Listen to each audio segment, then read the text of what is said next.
So for those of you who didn't see on the channel, I recently made this video where I actually talked about Matt Reeves and his recent comments on the cancelled Ben Affleck Solo, the Batman movie, and how he said he actually found it really cool and that there was some James Bond elements in it. Again, I'll go over in that video talking about how the cinematography would have been and how it actually would have been like, you know, the Arkham video games, with some inspiration even from a David Fincher movie. So I really thought, you know what, we're going to make a separate video to this and just go over the complete plot of the film and literally everything we know about the cancelled, directed by Ben Affleck solo movie with Ben Affleck as Batman that kind of ended up transitioning into Ben Affleck's solo Batman movie directed by Matt Reeves before he of course pulled the pin, completely changed the story, and got Robert Pattinson in. Again, before we do get into everything we know, there's still a decent amount of you guys who watch these videos who are not yet subscribed to the channel. So if you could do me a massive favor and leave a like on this video, subscribe to the channel for all the latest gaming and movie content. And I guess without further ado, we'll get straight into it with the first thing we know. Again, it originally was supposed to be directed by Ben Affleck. He also was going to write it with Jeff Johns, and the rewrite was going to be done by Chris Terrio. Again, cinematography was going to be done by Robert Richardson, an absolute legendary, cinematographer, in the game, who's done a bunch of movies with Quentin Tarantino, like of course Django Uncharted. Again, it was supposed to star Ben Affleck, Jeremy Irons, and Joe Manganiello. The inspiration of the film, as I said earlier, was supposed to take inspiration from David Fincher's The Game. It has also been said that it was going to take a lot of inspiration from Rocksteady's Batman Arkham video game series, notably Batman Arkham Asylum and Batman Origins, as well as elements from the comic titled Batman Death of the Family. The best part about this as well is we do have an official synopsis on what the plot was going to be like. It says, after the events of Zack Snyder's Justice League, Lex Luthor is broken out of prison by Slade Wilson, also known as Deathstroke. Lex Luthor then invites him onto his yacht in Monaco. Here, Slade is told that the identity of the Batman is none other than Bruce Wayne, a key piece of information in helping him kill the Dark Knight. Slade Wilson had lost his son and blames Batman for his death. Through the course of the film, Slade systematically dismantles Bruce's life, he destroys Bruce's finances, and he targets those who are close to him.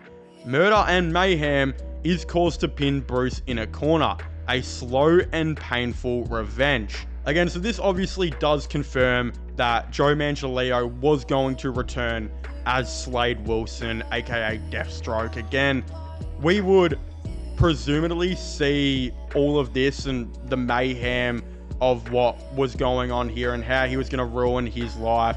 Again, I'm guessing though, after all that was said and done, it would then lead on to Zack Snyder's Justice League Part 2, where Zack Snyder, as we know, had plans for, by the end of that movie, Superman to turn evil, basically destroy all of Gotham and Metropolis and the world, right?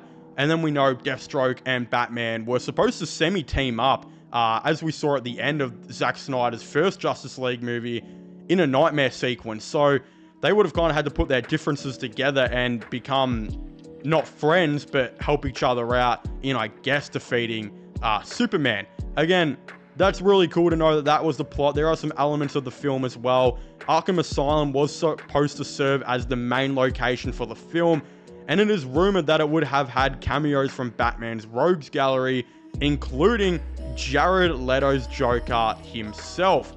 Again, seeing Jared Leto's Joker in Suicide Squad wasn't that great, but what he did in the small little role in Zack Snyder's Justice League was really cool, and we actually see some potential of the absolute mayhem that that character could have caused in future DC, movies under Zack Snyder and this, massive Snyderverse. So that's definitely interesting that Arkham would have been majorly featured again. Arkham Asylum games, inspiration from there.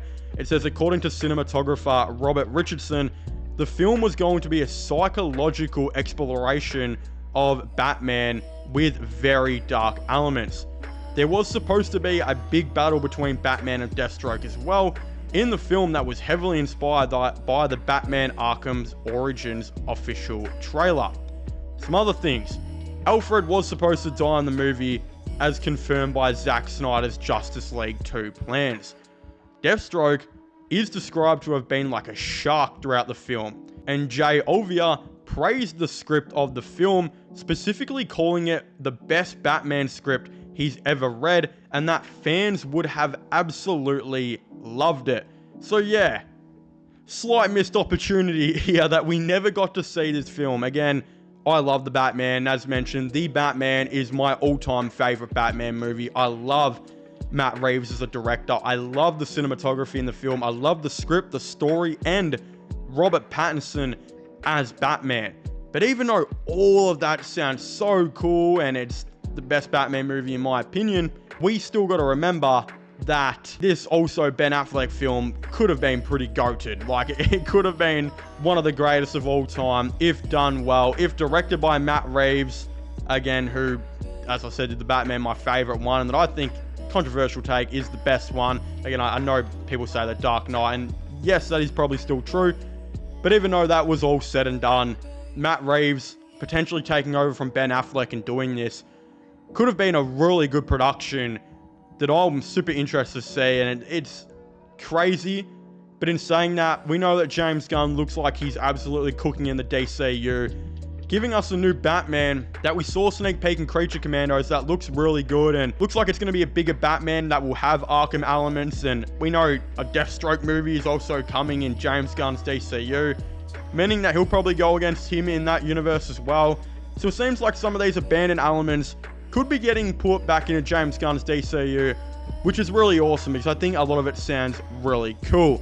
But again, if you haven't already, please make sure to leave a like and subscribe to the channel for all the latest, gaming content, movie content, all of the above. Comment your thoughts and opinions on this all down below. Do you guys think it's a missed opportunity we never got this film, or what do you guys think? I'd definitely like to know. Subscribe to my IRL/vlogging channel and my sports channel. Links for them will be in the description down below.